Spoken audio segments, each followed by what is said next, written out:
आज हर जगह एक ही शब्द सुनने को मिलता है, स्टार्टअप। हर दूसरा बंदा कह रहा है मैं अपना स्टार्टअप चला रहा हूँ। लेकिन सवाल ये है, क्या यह स्टार्टअप टेक्नोलॉजी बेस्ड है या बस एक डिजिटल बिजनेस जिसे टेक लेवल दे दिया गया है। और जब हम कंपेयर करते हैं वेस्टर्न स्टार्टअप से तो फर्क बहुत साफ दिखता है। तो ये डॉक्यूमेंट्री इसी डिफरेंस को क्लियर करेगी और ये भी दिखाएंगे कि दुनिया क्या सोचती है इंडियन स्टार्टअप के बारे में। नंबर के हिसाब से इंडिया का स्टार्टअप इकोसिस्टम दुनिया में टॉप 4 में आता है। टैक्सन रिपोर्ट के मुताबिक 2024 तक इंडिया में 1,36,000 से ज्यादा स्टार्टअप और 99 यूनिकॉर्न एक्टिव थे। इकोनॉमिक्स टाइम्स ने लिखा है 2025 के फर्स्ट हाफ में इंडिया ने टेक स्टार्टअप फंडिंग में 3rd रैंक हासिल किया और जर्मनी और इजराइल से आगे निकल गया। लेकिन डीप टेक या हार्डवेयर स्टार्टअप्स सिर्फ 5%, बाकी सब सॉफ्टवेयर फिनटेक, ई कॉमर्स या सर्विस बेस्ड स्टार्टअप्स हैं। तो क्वांटिटी में इंडियन स्टार्टअप बहुत हैं, पर क्वालिटी यानी ओरिजिनल टेक इनोवेशन की अभी भी बहुत कमी है।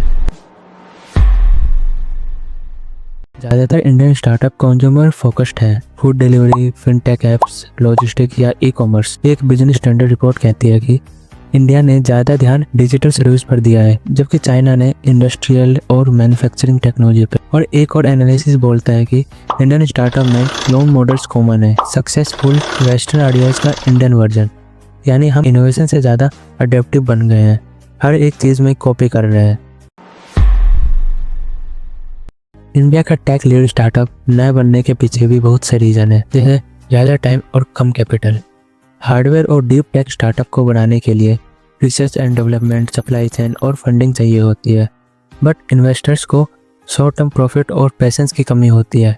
मतलब अगर आज हमने किसी स्टार्टअप पर इन्वेस्ट किया तो अगले 1 से 2 साल के अंदर अच्छे रिटर्न्स आने चाहिए। जिसे स्टार्टअप के फाउंडर का रिसर्च और डेवलपमेंट की जगह सिर्फ ज़्यादा प्रॉफिट कमाने में फोकस करता है। इसलिए जो इनोवेशन की सोचता है उसको फंडिंग नहीं मिलती, उसके आइडियाज रियलिटी नहीं बन पाते।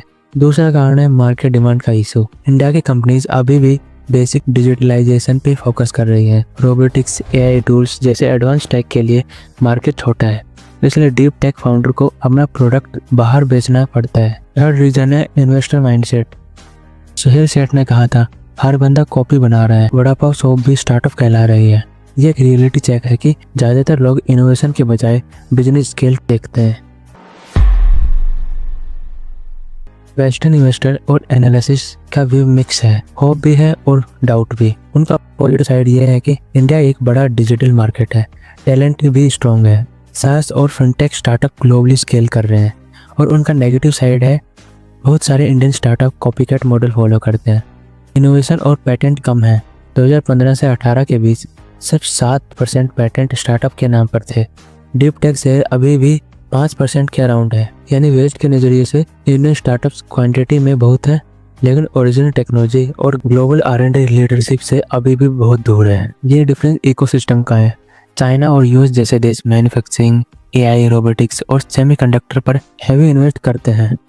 यूनिवर्सिटी और इंडस्ट्री के बीच R&D कोलैबोरेशन स्ट्रॉन्ग है, मार्केट मैच्योर है, उन्हें एडवांस टेक की डिमांड मिलती रहती है। इन्वेस्टर लॉन्ग टर्म सोचकर इन्वेस्ट करते हैं, रिस्क लेने को रेडी रहते हैं। इसलिए वहाँ के स्टार्टअप टेक्नोलॉजी इन्वेंट करते हैं और इंडिया की स्टार्टअप टेक्नोलॉजी अप्लाई करते हैं। तो कहानी सिंपल है, इंडिया के स्टार्टअप एनर्जेटिक हैं पर मोस्टली डिजिटल सर्विस बेस है। वेस्ट वाले टेक में आगे हैं इसलिए क्योंकि उन्हें बेस्ट टेक्नोलॉजी बनाई है। इंडिया के पास टैलेंट है, मार्केट है, अब बस डेप्थ और इनोवेशन लानी है।